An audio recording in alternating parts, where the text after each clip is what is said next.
Hi, my name's Chris Mon, and I work for the Batavia Public Schools as the Assistant Superintendent for Finance, and this is the board brief for the Board of Education meeting for September 14th, 2010.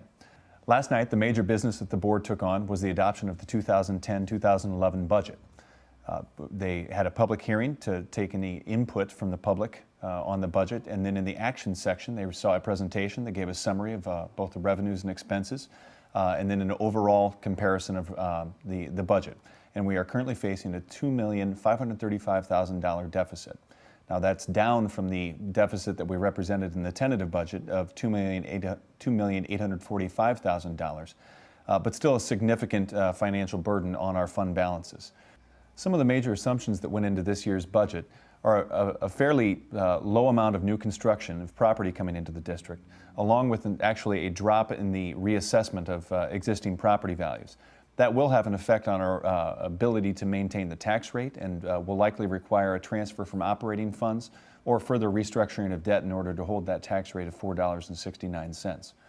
On the expense side, 61% of our expenses, or just under $41 million, are in salaries.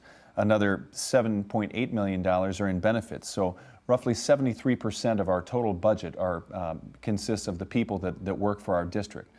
On the revenue side, property taxes, local property taxes, make up 82.82%, whereas only slightly over 8% of our revenue comes from the state of Illinois and 3% comes from the federal government.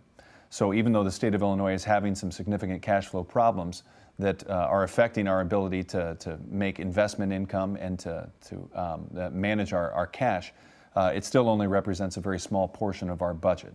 The last issue that the board had a long conversation about was the possibility of transferring money from the operating funds into the debt service fund to help manage that tax rate.